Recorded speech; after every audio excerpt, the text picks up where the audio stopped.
வணக்கம். நான் வேலூர் வரதராஜன், தமிழக ஸ்தாபன காங்கிரஸ் கட்சியினுடைய மாநில தலைவர். விடுதலை சிறுத்தை திருமாவளவன் மகாநாட்டில்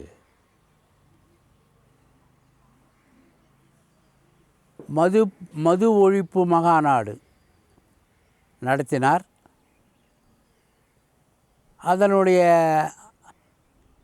அலங்கோலத்தை எல்லாம் நீங்கள் அனைத்து டிவிகளிலும் பார்த்தீர்கள்.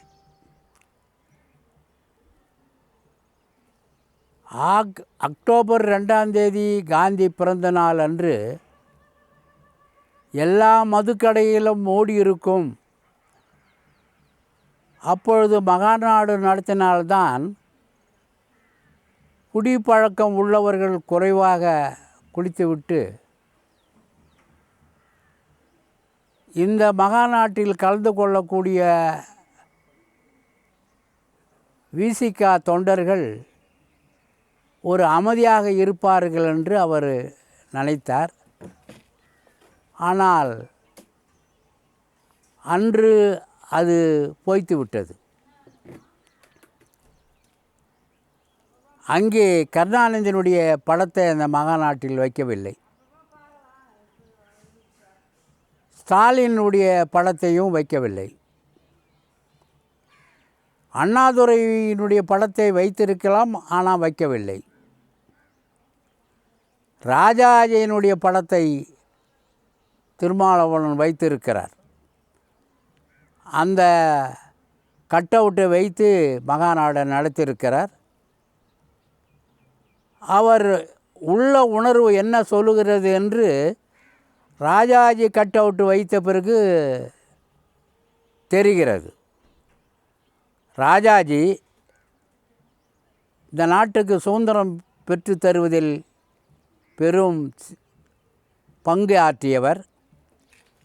அதே போன்று ராஜாஜி அவர்கள் தமிழகத்தில் நடந்த ஒரு நல்ல காமராஜ் தலைமையில் நடந்த ஒரு காங்கிரஸ் நல்லாட்சியை சீர்குலைத்து இந்த தமிழ்நாட்டில் 1967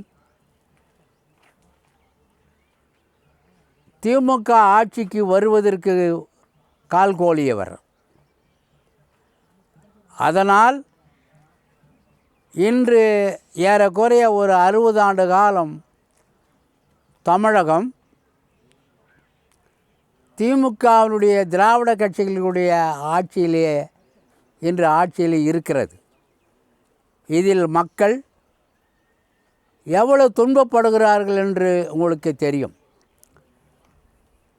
அண்ணாதுரை என்னுடைய கஜானா காலியானா கூட சாராய கடையை கொண்டு வர மாட்டேன் என்று சட்டமன்றத்திலே கூறினார்.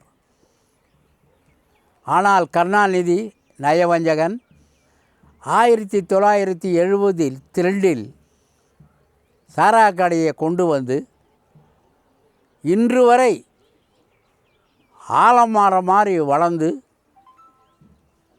இந்து முஸ்லீம் கிறிஸ்தவர்கள் எல்லா குடும்பங்களிலுமே ஒரு கலவரத்தை உருவாக்கி இளைஞர்கள் மத்தியிலே குடியை உருவாக்கி வலுவான உடல் அமைப்பு இல்லாமல் வருந்தி கொண்டு இருக்கிறார்கள். வறுமையிலே பெண்களை வளர்த்து வைத்து இருக்கக்கூடிய அனைத்து மக்களும் குடிகாரனுக்கு கொடுத்து விட்டு அவன் அந்த பெண்ணை படுத்துகிற பாடை கண்ணீர் விட்டு அழுகிறார்கள். ஒரு 2 குழந்தை பிறந்த பிறகு அவன் அந்த குடியிலே செத்து விடுகிறான். அதன் பிறகு தாய் வீடோ மற்றவர்களோ அந்த பெண்ணையும் குழந்தையும் வாழ்க்கையிலே சுமக்க வேண்டிய சூழ்நிலை வந்திருக்கிறது. இது எல்லா மதத்திலும் தமிழ்நாட்டிலே ஒரு 50 ஆண்டு காலம் ஆகிவிட்டது. படிப்பு போய்விட்டது. அடித்தளத்தில் இருக்கிற மக்கள் இலவசத்தை கொடுத்து ஏமாற்றுகிறார்கள். சரியான படிப்பு இல்லை. அவர்கள் யாரும் வேலைக்கு போவதற்கு வாய்ப்பு இல்லாமல் இருக்கிறார்கள். சமூக விரோதிகள் எல்லோரும் அந்த குடித்து விட்டு போதைப் பொருளால் திருடுகிறார்கள், கொலை செய்கிறார்கள், கொள்ளடிக்கிறார்கள். தாயை சாகடிக்கிறான், மனைவியை சாகடிக்கிறான். வெளி மாநிலத்திலே வெளி நாட்டிலே இல்லாத கொடுமை தமிழகத்திலே என்று தினமும் கொலை, கொள்ளை, கற்பழிப்பு. 8 வயது குழந்தை, 4 வயது குழந்தை, 3 வயது குழந்தை எல்லாரையும் அதனுடைய கற்பை சூறாடுகிறான் கடூரமானவன். காரணம் போதை என்கிறான். எல்லா விதத்திலும் போதை. எந்த வேலைக்கும் செல்வதில்லை, திருடுறது மட்டும்தான் காரணம். இதுக்கு முழுக்க இந்த திமுக ஆட்சிக்கு வருவதற்கு காரணமாக இருந்த ராஜாஜி, அந்த ராஜாஜி தான் நான் சொல்லுகிறேன்.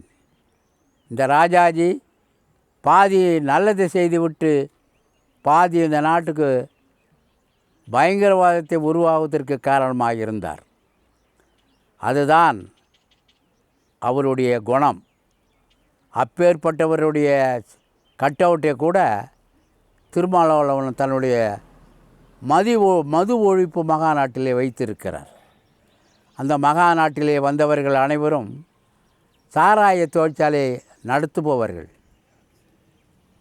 அவர்கள் எல்லோருமே சாராய தொழிற்சாலையை நடத்துவதனால் அங்கே நான் சொல்லியிருந்தேன், நீ மகாநாடு நடத்துகிறாய், குடியினால் பாதிக்கப்பட்ட பெண்கள் விதவை கோலத்திலே வெள்ளப்புடவை கட்டி கொண்டு ஆயிரக்கணக்கான மக்களை எல்லோரையும் அந்த மகாநாட்டிலே உட்கார வை. அந்த சாராய தொழிற்சாலையை நடத்துபவன், விற்பவன், அதை திமுக ஸ்டாலின் அரசாங்கத்து கருணாநிதி ஸ்டாலின் வரை அனுமதி கொடுத்த நபர்கள் அனைவரும் அந்த கண்காட்சியை பார்க்கட்டும். சினிமா உலகத்திலிருந்து வந்தவன் தான் கோடம்பாக்கத்திலே 10 வருஷம் பயிற்சி எடுத்துகிட்டு வந்த உதயநிதி கூட இன்றைக்கி முதலமைச்சர் ஆகிவிட்டான். யார் அவனை மதிப்பது? எல்லாம் நீயே மதித்து கொள்ள வேண்டியது தான். எத்தனை நடிகைகள் பாதிக்கப்பட்டு இருக்கிறார்கள், எவ்வளவு குடும்பம் பாதிக்கப்பட்டு இருக்கிறது. இதையெல்லாம் பொதுமக்கள் சீர்தூக்கி பார்க்க வேண்டும், திருமாவளவன் பார்க்க வேண்டும் என்று நான் இந்த நாட்டு மக்களுடைய சிந்தனைக்கே விட்டு விடுகிறேன். நன்றி, வணக்கம்.